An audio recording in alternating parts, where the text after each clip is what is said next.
Guys, we know that entrepreneurship can be very rewarding, very lucrative, and it can change your life forever. However, this doesn't mean that we are immune from the challenges, specifically the mental health challenges that come with being an entrepreneur.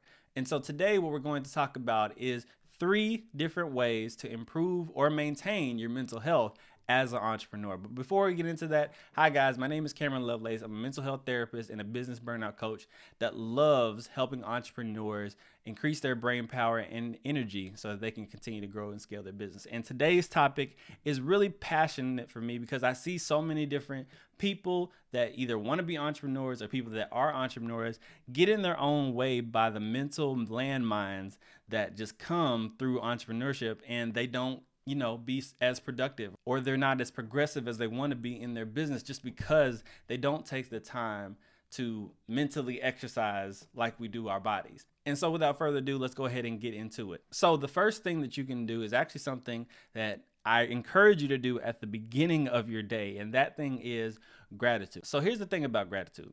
It can be very weak or it can be very powerful. It depends on how seriously you take it, because you can say it as something as shallow as, oh, well, I'm happy that I woke up today. Or, oh, yeah, I'm thankful for this.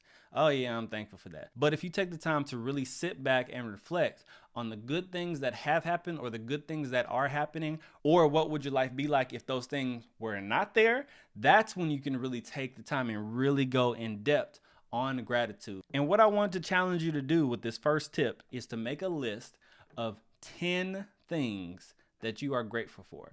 Now, for me, this was a personal journey because I sat back and reflected on, I'm glad that I'm not in school no more. I'm glad that I have my own house. I'm glad that I'm married to the love of my life. I'm glad that my parents are still like, really take the time and make it personal and make it where, if these things were not here, or if I didn't overcome that, like, my life would be completely different. Or I'm really glad that I'm not in that season of my life anymore. I'm grateful for what I learned in this season. I'm grateful for the man and the woman that I become in this season. Like, really take it seriously. And so when you make this list, I want you to print it out or write it out, preferably not doing it on your phone, because a lot of us use our phone as alarm clocks anyway. So, and when we open that phone, it could be a rabbit hole from notifications from social media to answering emails to returning text messages to phone calls and different things like that. So, a myriad of things can happen as soon as we get in your phone. So I recommend taking the list, whether you go on Canva, make it designified, print it out, write it, or whether you write it down. I want you to make a list of at least 10 things that you are grateful for. And I want you to try to start your day before you start getting rolling in work. I want you to start your day off with those 10 things. And if you can do more, do more.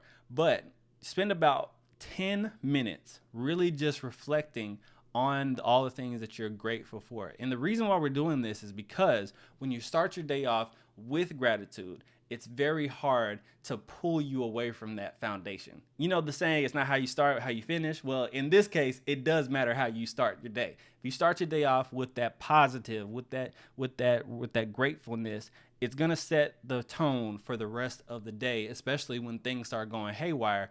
It's your resiliency in the face of that is going to be much better. So start your day off with gratitude. All right. So the second thing that I want you to do is actually a 2-part thing. It is having a planning day and having a recharge day. So with the planning day, what you want to do is really take the time to sit down and organize your business, because the thing about entrepreneurship is that it can be like a roller coaster, but you want to try to make it a Ferris wheel, like consistent, easy going. It goes high, but we see it coming, and we go down and we see it coming. You get what I'm saying? We want to have it as controlled and systemized as possible. So on your planning day, I want you to have what's called SOP, Standard Operating Procedures, for your business activity.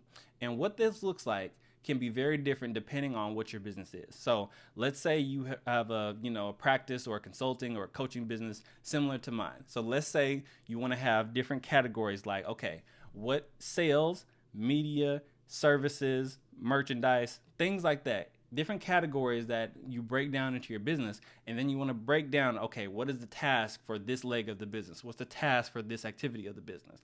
Once you do all that, then you want to systemize it per the day. So, all right, so this is the most important. So I need to do this at the front of the week. This can wait till Wednesday. This can wait till Friday. Let me make sure I see this person at this time, see this person at this time, yada, yada, yada. But you want to have a planning day so that you can sit down and look at all that. Because when stuff starts surprising you, oh, surprise, this happened. Oh, surprise, this bill needs to get paid. Oh, surprise, this happened. Oh, surprise, this happened.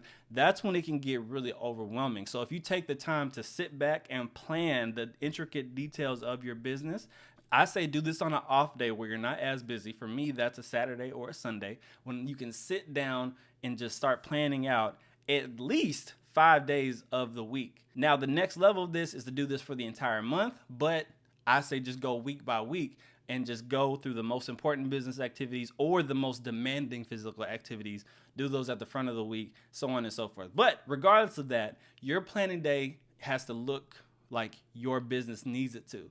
But the second leg of this is your recharge day. So with the recharge day, what you want to do is that's a day where you're doing little to no business activity and you're doing activities that really refuel you or that is just really allowing you to decompress. And that can look like, of course, you doing a hobby, going out with your friends, going to see a movie. But this is just your day for your brain to just breathe, to not immediately think about your business for extended period of time. Now, of course, we're entrepreneurs. We're going to think about it. We're trying to get to that next level. We're trying to do this, do that, and all that in third. So we're going to think about it in passing. So I'm not tripping on that, but actively working on it, that's the day that you want to not do that. So your recharge day is about refueling, re-energizing, and allow your brain just a little break. All right. And so the third tip is to have a brain break at least 15 to 30 minutes once a day. And so by brain break, you can do a myriad of activities. You can do meditation, you can do a mindfulness, you can do progressive muscle relaxation, you can do a sensory reset. You can do a whole bunch of things just to help you be able to decompress and just not actively focus on it, but just for a small period of time. Because our human brain really can only focus for a certain amount of time. Like, let's say like my limit is maybe an hour of focus before like my productivity just starts to go down. So every like hour or so, I take a brain break. Now, a brain break doesn't have to be like, okay, let me get the Tibetan gong or the chimes or anything like that. It's not always intensive like that, but at least one time a day, I have to take the time to really actively decompress and just really let my brain just really flow. And the benefit of this is not only building neuroplasticity, I know that's a $5 word, but not only building that, but it's also going to allow me to get in the driver's seat instead of my brain, my 1,000 thoughts that I have about my business, the things that I have going on. Instead of letting those things be in the driver's seat, it helps me be in the driver's seat and me be in control and not be overwhelmed or let down or affected by everything that is happening.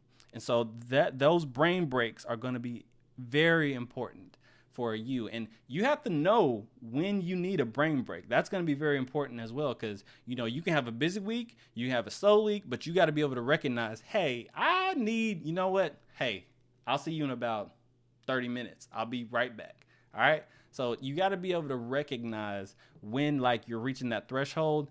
And actually, if you can, you want to try to build that in your schedule, because as entrepreneurs, you're the boss now. So you get to decide your schedule. So you have to be able to tell yourself, hey, go take a brain break. Hey, this is our time. We feeling a little pressed. We feeling a little stressed out right now. Let's just take some time to just reset. So here's a bonus tip. Actively take a stress supplement that is going to support your brain function.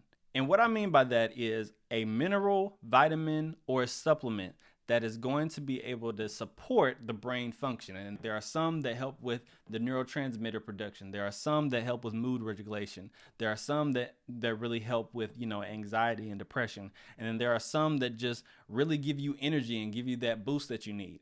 You want to be able to find the right supplement that works for you, because in my opinion, the brain is the most important organ that we need to make sure is firing on all cylinders like it needs to, and is actually building resilience in this stressful thing called entrepreneurship.